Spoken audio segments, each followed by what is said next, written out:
التحیاتو طول عبادتنا د ژبې او د خولې لله خاص تعالی رضی الله، والصلوات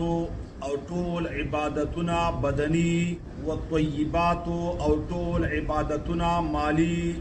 یا الله که زما د خولې عبادتونه چې د ژبې سره تعلق ساتي، که د نورو اندامونو سره تعلق ساتي، او که زما د مال سره، یا الله ټول خاص تا رضا د پاره کوم او خاص تا ته کوما. السلام علیکا، سلامتیا دیوی پتا باندې ایها النبی، اے پیغمبرا صلی الله علیه وسلم، ورحمت الله او رحمتنا د الله دیوی، وبرکاته او برکتنا د الله تعالی دیوی. السلام علینا، سلامتیا دیوی په مونږ باندې،